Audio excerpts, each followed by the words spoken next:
그리고 이제 김인성 교수님이 오늘 이거에 대해서 블로그에다 글을 쓰셨습니다.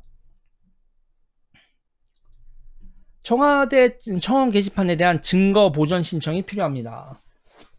청원 게시판 숫자 이상 현상은 있을 수 있는 일이다. 그거로 물고 늘어지면 역공당하고 당한다. 청원 게시판을 새로 고침했을 때 숫자가 줄어드는 것은 사용자가 폭주하여 데이터베이스 동기화가 지연될 경우 충분히 발생할 수 있는 현상이다.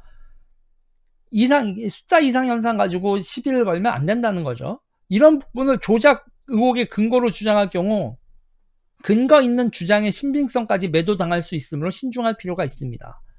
2008년 이명박 광우병 사태 때 다음 아고라 이명박 탄핵 청원도 탄핵 요청이 폭주하여 서버 간 데이터 동기화가 지연되는 바람에 새로 고침할 때마다 다른 서버에 접속되어 임시 숫자 데이터가 모여서 조작 논란이 일어난 바 있습니다. 이건 일어날 수 있는 현상이다.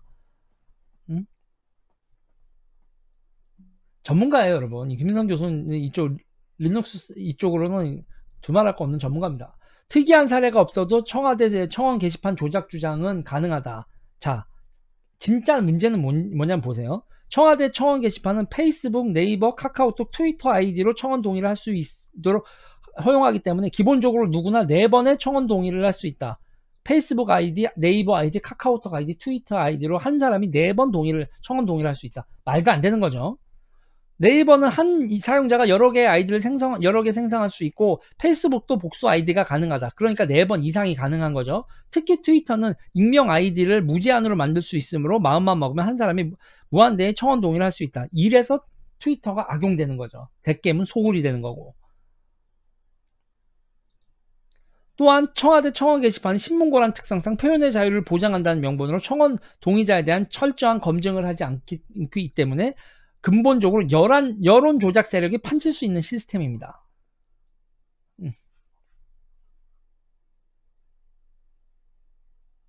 허리죠. 청와대 청원 게시판은 여태까지 청원 동의자 숫자를 발표하면서 이 숫자가 유효한지 어떤 검증을 거쳤는지, 한 사람이 중복 동의를 한 사실은 없는지, 반복적으로 동의수도 IP는 없는지, 있다면 어떻게 걸러냈는지, 접속 IP가 한국인인지 아닌지 등에 대한 어떤 정보도 제공하고 있지 않다. 여기까지 여러분 한마디 하겠습니다. 이런 걸 보고 어뷰징이라고 합니다. 어뷰징. 숫자 늘리기라는 거예요. 어뷰징. 이런 걸 보고 여러분 어뷰징이라고 합니다. 참 여러분 정치 때문에 여러분 별 그지 같은 거 다 공부해야 되죠. 바이럴 마케팅이나 이런 데서 되게 중요한 거예요. 어뷰징. 숫자 늘리기. 전문 용어로 어뷰징. 청와대 청원 게시판은 어뷰징에 완전 노출되어 있다.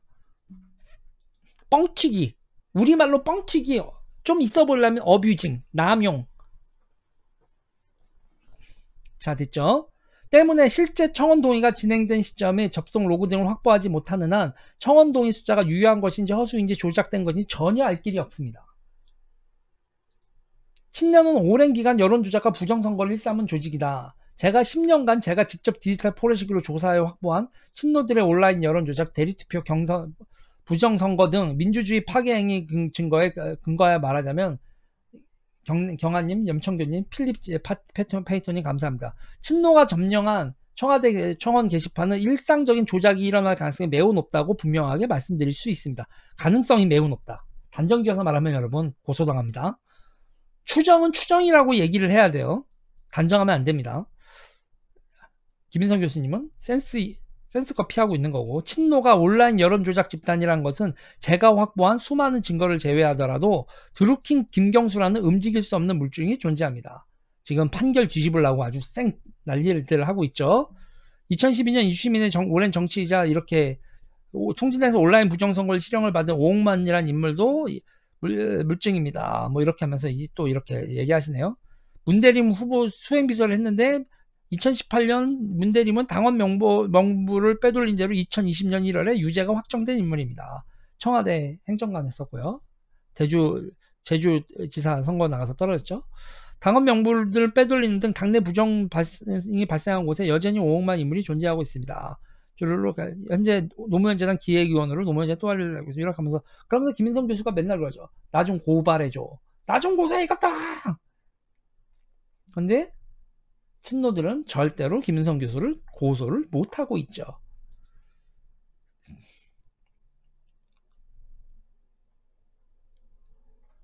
자, 뭐 이런 거고요. 볼까요? 자, 이 총선에 대비하여 당내 경선에서 승리하기 위하여 목포에서 권리당한 명부를 빼돌렸다가 발각다가 문제가 발생되고 있으며 부산에서 이렇게 문제가 벌어지고 있다. 불법적으로 조회하여 선거 시스템의 조회 기능을 하여 불법적으로 해서 2020년 여전히 권리당원 자격을 가진 사람 1000명의 명단을 확보했음을 확인했습니다. 당내 선관위 이런 부정의를 저질러졌음에도 의혹의 대상인 후보에게 경선에서 벌점을 주는 동시에 가벼운 처벌로 이거를 덮은 채 경선을 진행하고 있습니다. 민주당 내 친노들은 이렇게 2010년부터 쭉 이 패턴을 계속 반복하고 있다. 청와대 청원 게시판 증거 보전 신청이 필요하다.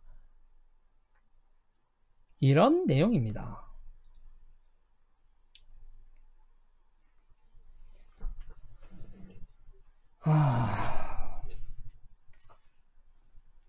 느낌 오십니까, 여러분?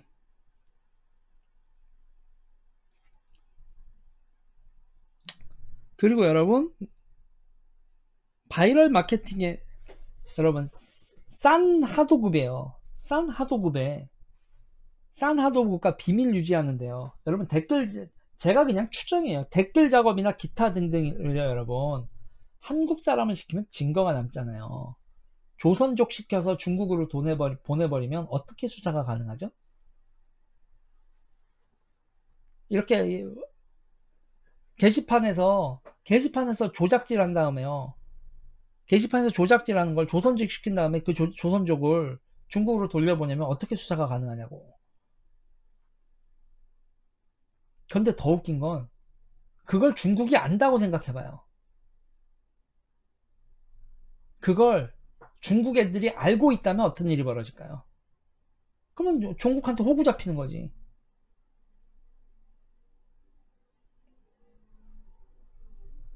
어이 문재인, 어이 박근혜, 뭐가 됐던. 만약에 그렇게 누가 했다면 완전 호구 잡히는 거 아니야. 니네 선거 부정선거했다며. 엄공천원님 감사합니다. 왜? 호구 잡히면 뭘 합니까, 여러분? 호구 잡히면 호구 짓을 하는 거지. 호구 잡히면 호구 짓을 하는 거죠.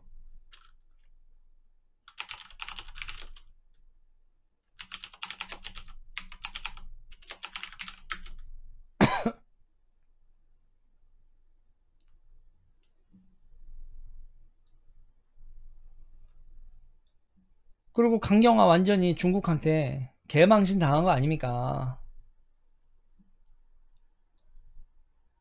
어? 여러분, 우리나라 사람들 중국에서 지금 강제 격리 당하고 있잖아.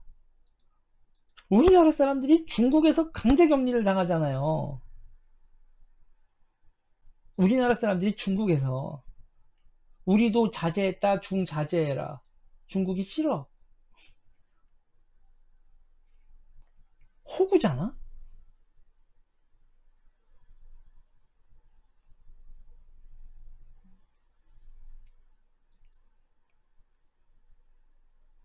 호구잖아요, 여러분. 더 웃긴 거. 며칠 상황을 더 보고 마스크 전매를 검토하겠다. 위대한 대통령님입니다. 이 상황에서도 마스크 검토를 하겠대요. 여러분.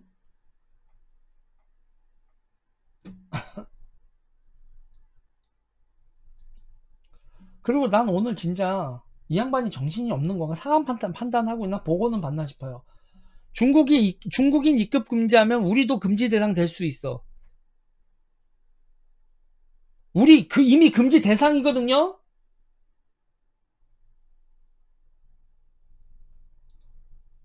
아니 대통령이라는 사람이 무슨 자다 봉창이야. 벌써 입국 금지 당하고 있다고.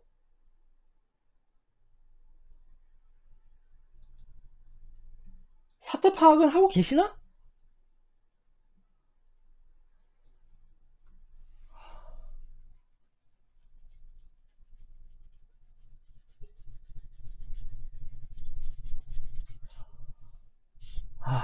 씨발.